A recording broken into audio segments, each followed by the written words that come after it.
uma perguntinha aqui interessante. Eu apresentei sintomas e fiz o teste do cotonete no segundo dia de sintomas e deu negativo. Mas estou há 7 dias sentindo dor nas costas, dor no peito, dores de cabeça e falta de olfato. Poderia ter dado um falso negativo? Hoje, sendo o 7º dia, deveria fazer qual exame para confirmar se estou com Covid-19? Vamos lá. Olha, o exame do cotonete, que a gente chama, que é o RT-PCR, o termo mais correto é o exame do SWAB. Então é bom a gente melhorar nosso vocabulário, mas não está errado não. O exame do cotonete, quem não era da área de saúde, a gente tem que usar o vocabulário que a gente conhece mesmo. Mas só para um enriquecimento de vocabulário é o exame do SWAB. Então a gente pega aquele cotonetão grandão, o SWAB, coloca no nariz ou na garganta e tenta ver se dá a positividade através do exame da cadeia da polimerase, chamado RT-PCR, onde a gente identifica o material genético do vírus.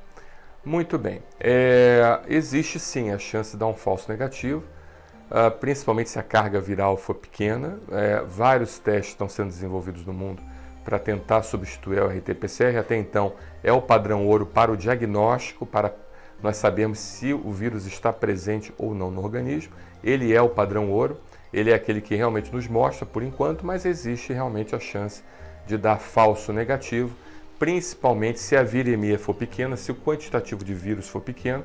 E esse quantitativo de vírus ele costuma aumentar de acordo com os sintomas, ou seja, quanto mais sintomas você tiver, maior o quantitativo de vírus que você vai ter também. Mas isso não é uma regra total, porque recentemente foi publicado um estudo onde mostrou que existem muitos pacientes assintomáticos que têm uma carga viral muito grande, ou seja, para o Covid-19 as coisas não são tão semelhantes como para as outras doenças, como para uma gripe, com outras viroses em geral, né? Então, mas o que é justamente comum, o que a gente costuma achar frequentemente é o paciente ter sintomas e, junto desses sintomas, apresentar também um aumento da carga viral. Apresentando um aumento da carga viral, consequentemente, o teste do RT-PCR acaba sendo mais sensível e a gente consegue então detectar mais rapidamente. Certamente o que é preconizado nos protocolos médicos é que logo depois que você comece os sintomas do Covid-19, você fazer o exame do RT-PCR e repeti-lo até 3 vezes caso os exames deem negativo. Então, se deu negativo a primeira vez, você 7 dias depois repete ele e 7 dias após pode repetir a 3ª vez para confirmar realmente se é negativo ou se não seria uma outra doença, uma outra virose, né? Lembrando que o Brasil não deixou de ter dengue, o Brasil não deixou de ter gripe, o Brasil não deixou de ter pneumonias, tuberculoses e vários outros tipos de infecções virais e bacterianas.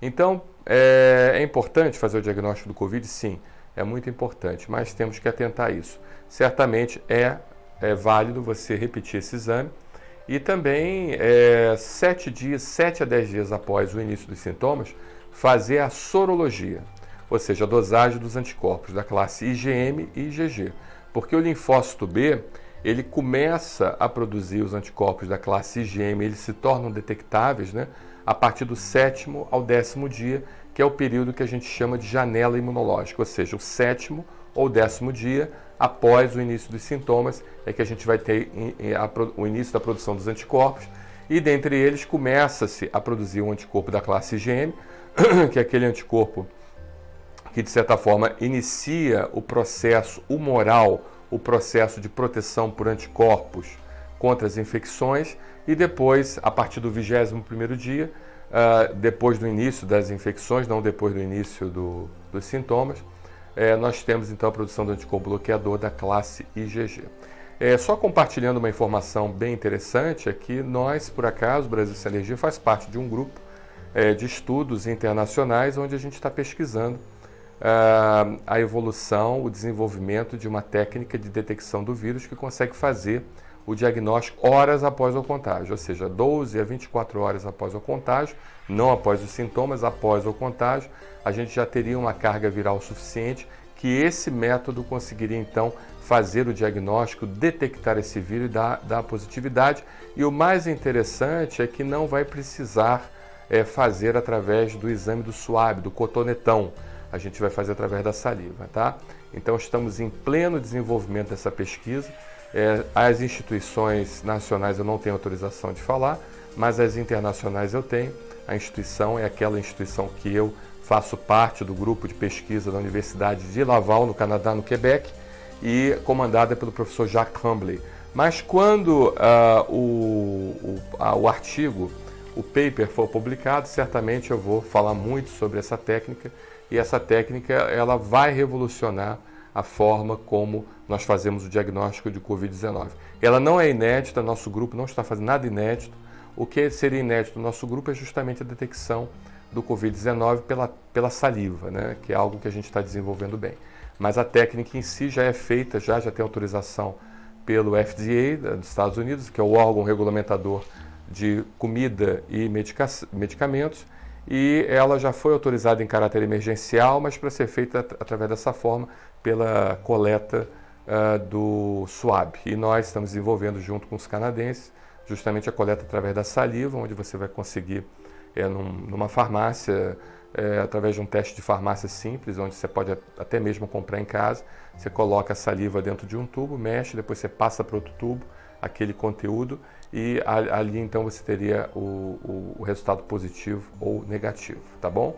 E é bem interessante que pode salvar a economia mundial porque você consegue fazer a detecção horas após o contágio e isso vai mostrar quem realmente vai poder frequentar ambientes de aglomerações e até viagens internacionais de avião e aqueles que não poderão frequentar por um período até realmente criar anticorpos bloqueadores ou se livrarem da infecção, né? Porque muitos dos pacientes que pegam a infecção, infelizmente, não muitos, mas uma parte não consegue desenvolver anticorpos por dois motivos, ou porque o sistema imunitário não é suficientemente adequado para desenvolver anticorpos, ou porque a primeira fase do sistema imunológico do paciente foi tão eficaz, tão boa, que é chamada imunidade inata. Isso acontece muito com crianças e também adultos jovens, onde a imunidade inata não precisou ativar a segunda fase do sistema imunológico, chamada imunidade adquirida. Mas é só para conhecimentos gerais. Tá bom, meu amigo? Então, resumindo no seu caso, você pode repetir até 3 vezes em 7 dias de intervalo. Eu acho que vale a pena, depois do início dos sintomas, você já repetir logo esse exame do RT-PCR, porque o falso negativo é uma realidade para esse exame. É um exame maravilhoso, sensacional. Parabéns aos cientistas que desenvolveram a técnica da cadeia da polimerase, mas infelizmente ele tem esse índice de falsos negativos, que é comum e pode acontecer com qualquer exame. Tá bom? Obrigado, um abraço, obrigado pela sua pergunta.